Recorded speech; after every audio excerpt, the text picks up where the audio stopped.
All right, welcome to the School Improvement Curriculum and Instruction Support Grant webinar. This session is part of the LASO Cycle 4 and focuses on a campus-level grant designed to strengthen curriculum and instruction in school improvement campuses. We're going to walk through the purpose, eligibility, funding, and how to apply. But first things first, my name is Amanda Galvin, and I will be your presenter today. I am excited to walk you through all the details of the School Improvement and Curriculum and Instruction Support Grant, or as we call it, CISG, and answer as many questions as possible during our time together. I'll note that there's several of you on the call today and just a few people answering questions. So we're going to try as hard as we can to answer every question, but the likelihood of this going into a frequently asked questions document after the webinar is pretty high. So go ahead and put your questions in there. If they're not answered today, we will for sure answer them at some point. So go ahead, find that Q&A button so you know where you can ask the questions. But if any of your questions, if you have any follow-up questions, you can always email us at that email there at the bottom, lift@tea.texas.gov. We can answer them there as well. So here's our agenda for today. It's short and sweet. We're going to start with a quick overview of LASO Cycle 4. Then we're going to take a deeper look at the School Improvement Support Grant. We will close with key dates and how to apply and next steps. So what is LASO? Let's dive into that first. LASO stands for Learning Acceleration Support Opportunities. This is a single streamlined application that gives districts across Texas allotments and in-kind support. LASO Cycle 4 offers over 500 million in estimated services and supports. There are 15 initiatives available, and districts only need to submit one application to be considered for multiple opportunities. LASO Cycle 4 is anchored in 4 strategies: curriculum and instruction, educator training, more time, and innovative school models. These strategies are designed to help districts accelerate student learning and improve outcomes. The grant we're going to talk about today, CISG, that acronym I mentioned before, falls underneath that curriculum and instruction strategy. So you can find that there. Like I mentioned before, there are 15 grant initiatives in LASO this year. This table gives a high-level overview of the LASO portfolio. But we're going to zone into just one in particular right here underneath the curriculum and instruction umbrella. This one right here, the School Improvement Curriculum and Instruction Support Grant. That's a mouthful, so we're calling it CISG. It's just one of the initiatives that's underneath this umbrella. It's campus level grant with up to $200,000 per campus with an anticipated of 50 awards statewide. So let's just dive in. What is this grant? We're going to start with the why today. Why is it? Why are we giving this support grant out to Texas? So here's some data here. The case for HQIM, or high quality instructional materials, starts with student performance. As of 2025, only about half of Texas students in grades 3 through 8 are reading on grade level, and nearly a quarter do not meet the approaches standard. These results show why campuses need access to rigorous TEKS-aligned materials and strong implementation support. The same story goes for math. Math performance has not fully recovered to pre-COVID levels. About 1/3 of our students do not meet the approaches standard, and only around 40% are on grade level. This reinforces the urgency for high-quality instructional materials and align systems to accelerate learning. HQM has lots of benefits. It benefits students by ensuring access to rigorous grade level content, but it also benefits our teachers by reducing the time spent on creating materials from scratch and allowing them to really focus on teaching effectively, meeting students where they are rather than what to teach. Teachers are spending a lot of time creating materials. They spend 7 to 12 hours a week curating, creating, trying to locate the materials, yet they only have 3.75 or right at 4 hours for planning. CISG helps shift that balance by providing ready-to-use, high-quality materials so teachers can really focus on that instruction. Instead of building lessons from scratch, teachers use HQIM to focus on internalizing content, understanding the lesson deeply, and planning how to best deliver it. HQAM provides the what, so teachers can really focus on that how. HQAM is especially important and really critical for school improvement schools. It helps students who are furthest behind make academic progress, supports really novice teachers by reducing those planning burdens, and provides consistency across classrooms. In schools with high teacher turnover or student mobility, HQAM really supports those initiatives. So now let's dive into what is SICISG. Well, at a high level, it's a 1-year campus level grant. So I know we have another grant underneath our portfolio that's a 3-year, but this one is really focused on 1-year campus support level. It's targeting our most needy schools, our Title I campuses that are in school improvement, and supports high quality instructional materials improvements. It awards up to $200,000 per campus.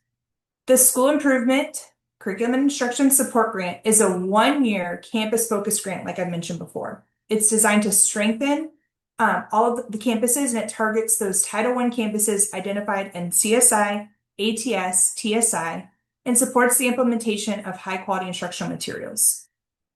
It's really thinking about those eligible grade bands, and each campus can receive up to $200,000 to ensure students have access to rigorous TEKS-aligned materials that teachers have to support that need for strong implementation. So let's talk about the eligibility now. So there are 2 points to eligibility here. So applicants are Title I campuses identified in those supports I mentioned earlier, CSI, ATS, or TSI. They have to remain Title I in the 2026 through 2027 school year, but there are 2 ways to qualify. First is that your campus plans to adopt and implement a state board of education approved high quality instructional material that's not Bluebonnet learning. So thinking about the list that's on the SBOE, if there's a product out there that your campus is thinking about adopting that's not Bluebonnet, this would be a grant that would work for you. Second, the campus is implementing curriculum instruction improvements, but it's in a grade level where the SBOE approved list does not exist yet, meaning materials have not gone through the MRO review process. Both pathways ensures campuses access funding to strengthen curriculum and instruction, whether they're adopting an approved HQAM or just improving instruction where approved curriculum is not on the MRO list yet, or has not gone through the MRO process yet. Superintendent and CAO, awarded campuses must meet several assurances. These include securing leadership approval, implementing eligible HQAM or instructional improvements, and contracting with one approved provider, submitting required reports, and participating in TEA-led activities. So take a moment to read through these assurances just to see if your campus can meet these assurances going forward in the process.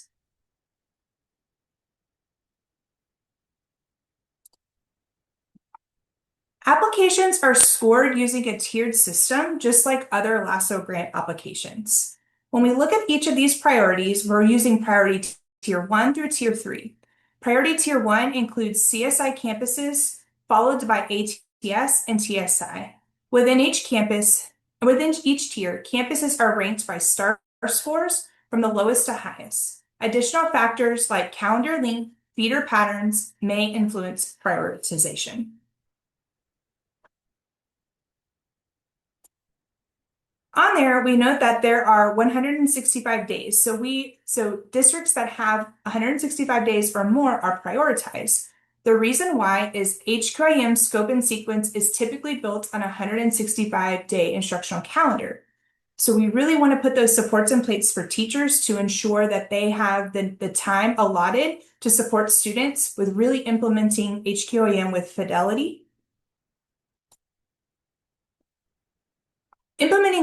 Implementing SICISG requires a time commitment from key roles across the system. Superintendents will provide strategic oversight, while district and campus leaders will engage in planning, coaching, and performance management activities. Teachers will participate in training and implement instructional practices aligned to HQIM.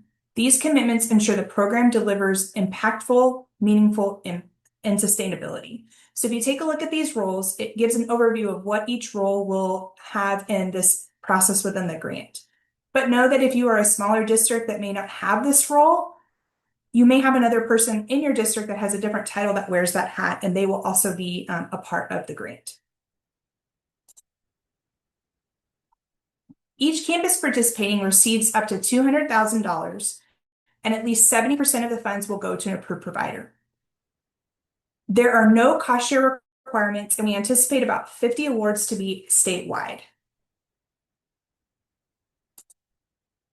Applicants will contract with one approved provider from the LASO Cycle 4 list. This includes education service centers and vendors. They've all gone through a vetting process, and the provider list is posted on the LASO website and will be updated as needed. So like we've mentioned before, they've gone through a vetting process, so these are really high quality providers that we know will give the best service to these campuses. If your district is awarded this grant, and when you do contract with a provider, you must include some specific language in the contract. So I'm just going to give you a moment to read over this slide, just so you know the types of language that you need to put into the contract.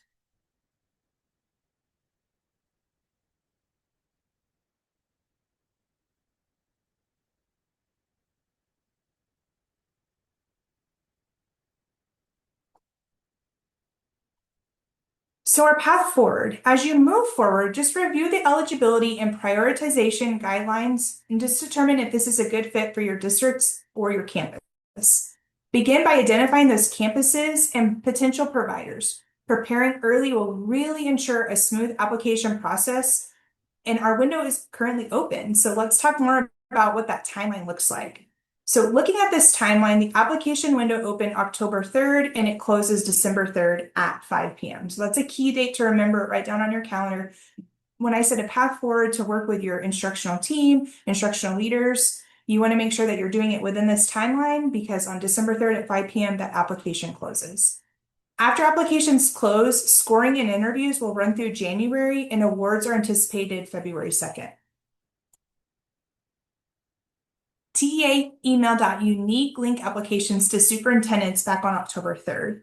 If you need a new application link, you can request that on the LASO website. There's a specific form for you to fill out. Remember, the application must be submitted through Qualtrics using that unique link and signed by the superintendent to be accepted. If you need to request a new application, please find that request form on the LASO website like I mentioned before. If you have any questions, we encourage you to attend office hours for one-on-one support. We're going to take all the questions from today and put them onto an FAQ that will be posted on the LASO website probably towards November.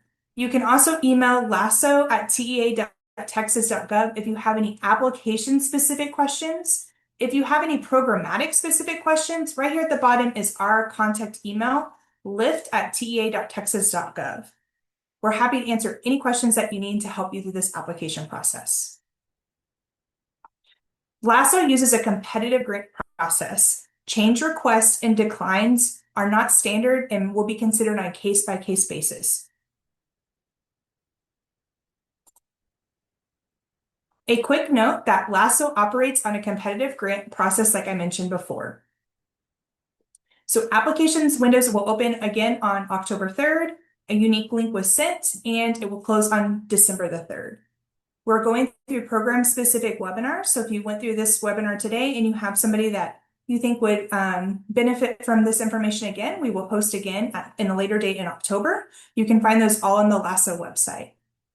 Go ahead and visit that LASO 4 website to familiarize yourself with any of those other 15 grant offerings like I mentioned before, and attend some of those webinars to have a better understanding of what is grant assurances and program guidelines for those specific grant opportunities. So there are some additional resources that are available on the LASO website: the initiative one-pagers, eligibility and prioritization documents, initiative selection tools, and the roles and responsibilities. Those are all great insight tools to help you determine if this grant or other initiatives within LASO are a good fit for your school system. That concludes our webinar today. Thank you so much for joining us. Like I mentioned before, you can post questions that you have in the Q&A. We're going to try to answer them today, but most likely we'll post those in the FAQ moving forward. Or you can email us on this email that's on the slide right now, lift@tea.texas.gov. So thanks again for joining, and we hope to hear from you soon.